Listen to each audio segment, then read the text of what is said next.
Hello, Misfits, and welcome back to the world of Aurelia. You are listening to episode 34 of the current campaign. Hope you enjoy!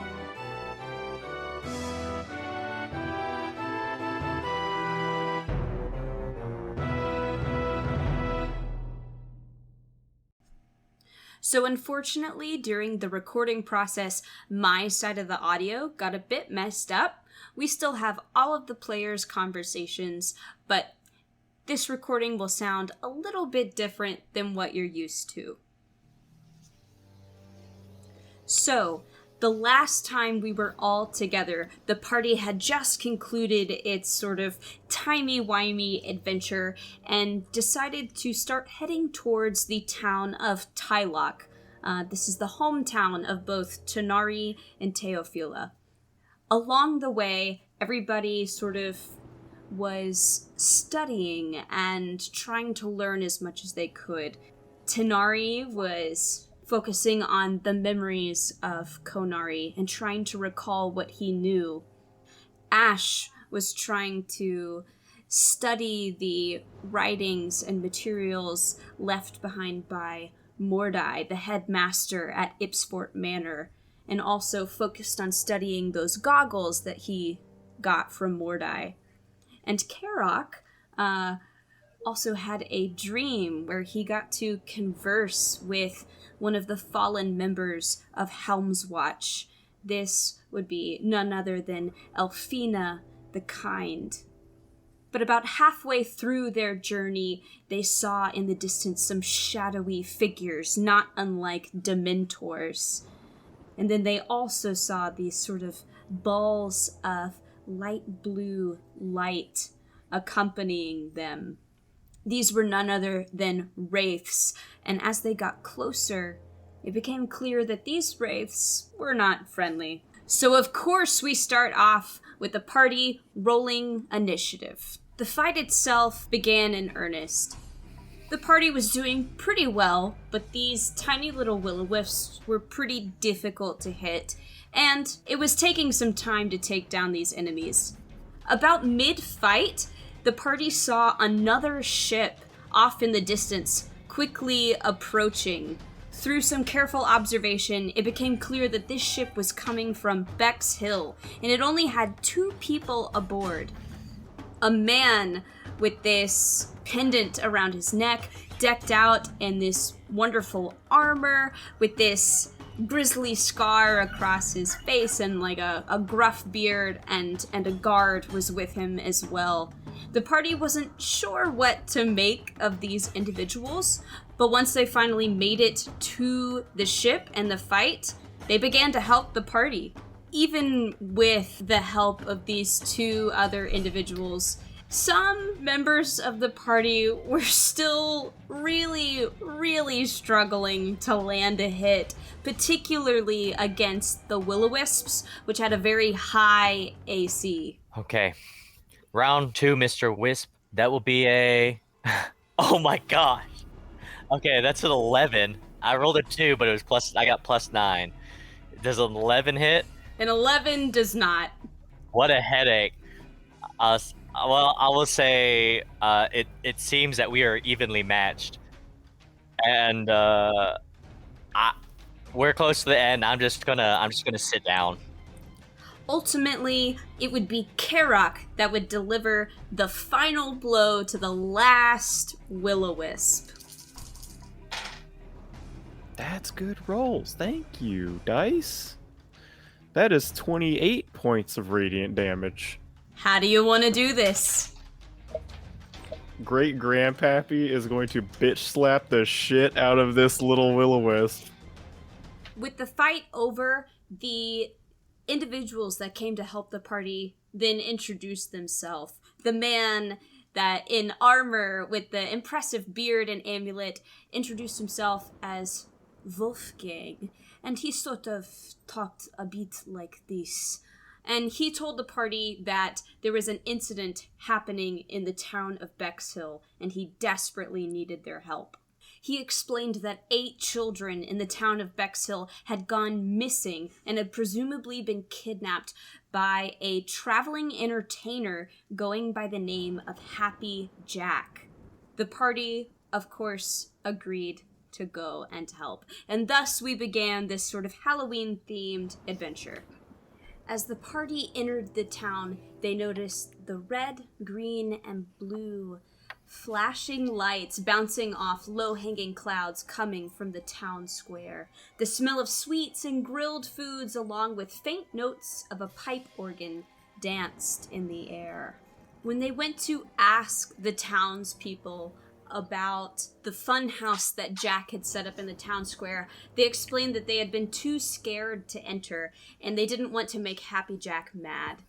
They know that they can't defeat him or save their children, which is why they've pleaded with the party to go for them. Nevertheless, it was a bit of a debate to figure out how exactly the party wanted to go about starting this quest. Time to I kill a kind of clown. want to... The problem is I'm not short. I was going to say, I should make myself look like a child. I can't change my height. That's not how it works. So, Amazing. Wait, does somebody have proficiency with a disguise kit to make Teofilo look like a child?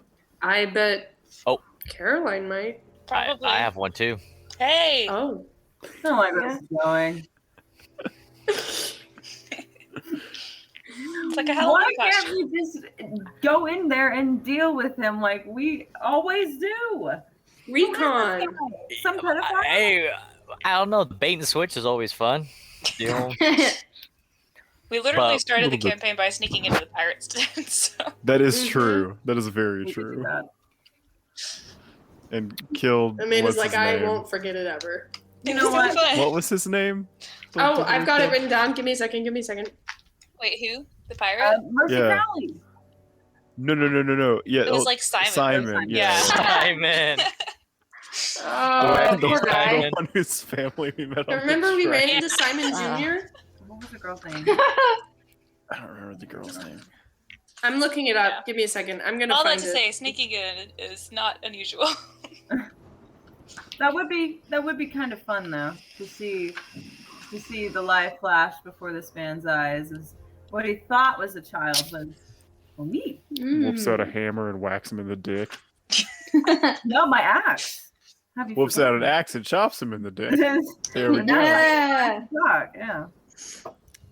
Do we need directions in our town at all? I would actually like to sneak near the funhouse and try and listen using my spell.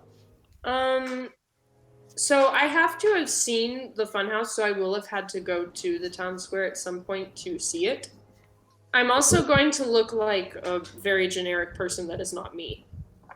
So, of course, Ash disguises himself and sneaks over to the town square to get a look at the area. Approaching, there are several carnival-style food stands that are located in this town square, but you notice that the vendors of all of these stands seem to be mechanical humanoids, sort of metal robots instead of people. You also see that there are 3 large animated barrels on the ground that sort of rotate and shine bright, colorful lights into the sky, illuminating the sort of low white clouds that hang overhead. And you, of course, see the funhouse itself. It basically resembles the face of who you assume to be Happy Jack. It's painted, open mouth, and the open mouth itself seems to be the entrance to this funhouse. As you approach, you see an old crone covered in rags, cranking an organ grinder while a zombie-looking monkey tumbles and dances near her feet. An odd-looking minecart, carved and painted to resemble the head of a dragon, sits on a metal rail behind this organ grinder. You said there's a creepy monkey? And that the cart has a dragon design on it? Also calling that an Why do organ people allow grinder, this but it's to happen in their town? weird. Does she notice me? No, Does the crone... no. Does she see me?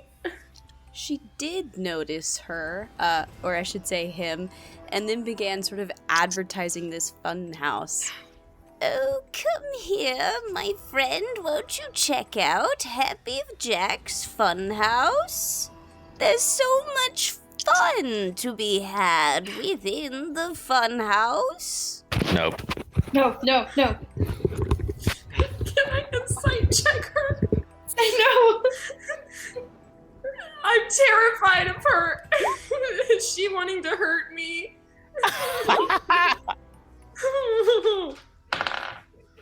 Really not good. I think she's gonna be nice. That's a 7. Don't you want to check out Happy Jack's Funhouse? It's perfectly safe. No, ma'am, I'm okay. Why are there whispers? Why are there I- whispers in the yeah. music? Why? No. No, ma'am, I'm okay. Thank you, though.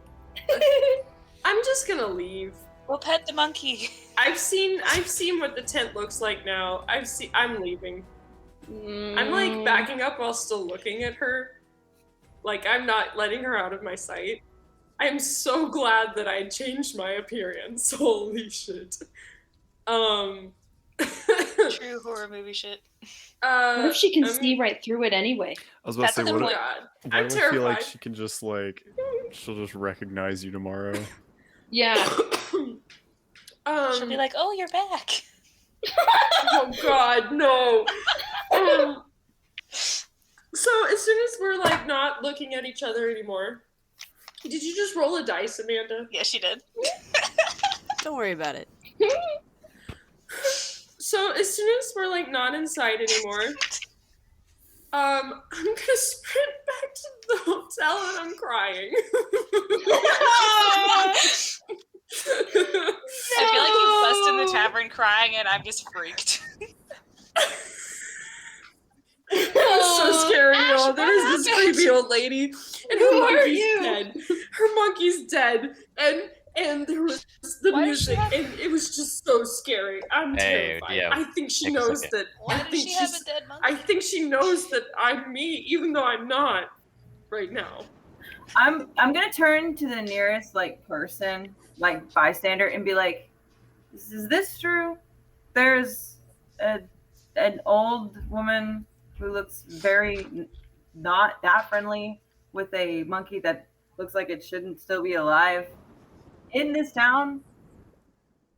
It's here that they learn that this old crone is named Reaver, and she generally is just trying to entice people to enter this funhouse. And she is not really a favored character amongst the townfolk, and she is somebody to be avoided. She's like the Pied Piper. Yikes. Reba.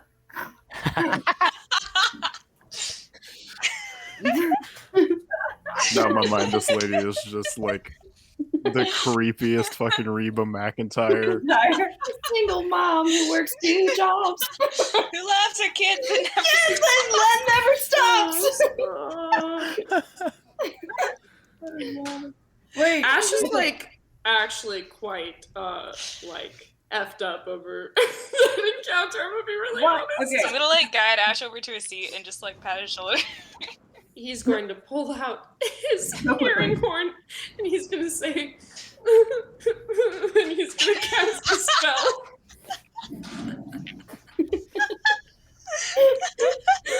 The whimpering. Uh,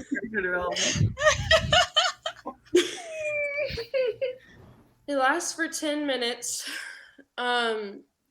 Clairvoyance. So I can choose a location familiar to me or an obvious location that is unfamiliar to me, such as behind a door, around a corner, or in a grove of trees. So I would create the sensor behind the tent of the funhouse. And I'm going to start with hearing. It says that a creature that can see the sensor, such as a creature benefiting from see invisibility or true sight, sees a luminous intangible orb about the size of my fist.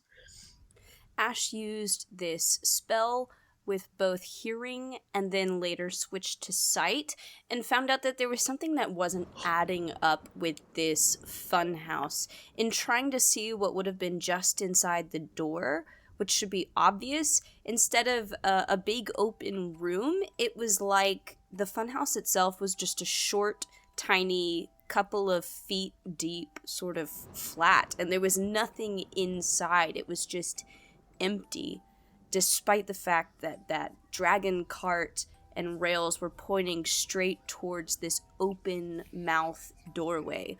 So something is happening. There is something about this door that is somehow taking people somewhere else. With a successful Arcana roll, Ash is able to guess that this funhouse, or the interior, is happening on another plane. Oh, that was already my guess. Oh, I'm so excited. I literally wrote another plane of existence, question mark. I will relay that. It's creepy as heck, y'all. Well, that's okay. Well, so what should we do? Do we just go and... we should rest tonight. well, yes. I agree. I think you should rest, especially, Blaze. Blaze is totally gonna send a message to his sister tonight. Yeah. I'll DM it to you. No. Well, what should we do tomorrow, though? Do we... Just because I don't want to waste time, y'all. Not because it's like some crazy secret DM. No. Oh, no, you're fine. Okay. If that's what you insist. Okay. I'm just giving you a good time. But I'm kind of getting the feeling that we're gonna have to play their game. Yeah. Probably. And That's I hate that. Yeah. Right. Don't want it. You know, Can it guys, be? it'll be fine. It'll be We'll fine. be fine. We face death all the time. So, like, We don't want what's to a little enjoy bit it, of creepiness, you know? Oh, of course Yeah. not. think of all the I'm not saying we're going to dragons enjoy it, but though. I don't want to. I know. I We've know. slayed dragons, we've defeated undead. We've done all kinds of things. Surely this is nothing different. Nothing worse. Sniffle. Oh, and because Ash drank a bunch, he has to roll a Constitution save to see how hungover he is. 7? That's a 6. Oh, I was so hoping it would be seven. It's even worse than the other. Yep, definitely hungover. Cool. Oof. Woof. Okay. Yeah, Wolf is right. Does this tavern have any coffee or anything? Don't we have a decanter of endless water? Can't you drink off a hangover? Yeah, hangover is basically just really, really, really bad dehydration. Right. Mm-hmm. No. I meant with more alcohol. Oh, I mean, you my. can. Wait, you Theoretically. good? Yeah, you just won't. I have the won't live decanter of it. endless water. I mean, if you'll let me use it, I'll use it. I'm gonna make myself poisoned yeah. for the day. Yeah, I'll just I'll just be hungover, but I will be drinking water slowly to try and fix I'll ask the gas. barkeep if I can actually no, I'm gonna open my water skin and just what is it? Stream to put a gallon of water in there and just hand it to Ash. Drink all of that. Chug, I'll chug, try chug. it. Yeah. Chug. Ultimately, the party decides to go back to the funhouse and try to find these kids. They talk to Reaver again and agree to ride this dragon head-shaped roller coaster cart into the funhouse to see what is on the inside. The roller coaster is the entrance to the funhouse. The cart rests on two short rails leading nowhere. Once they are all seated inside the cart and their safety harnesses are secured, the cart begins to move and the rail system magically manifests, extending several hundred feet through the town. Loops, barrel rolls, hammerhead turns, corkscrew drops, high-speed curves, and other elements are experienced on this roller coaster. The new rail system leads straight towards the painted open mouth of the face of Happy Jack. When the cart reaches the mouth, a bright light flashes, and the cart rail system continues into the funhouse. The cart pulls up to a wooden dock, allowing you to exit the vehicle onto a platform.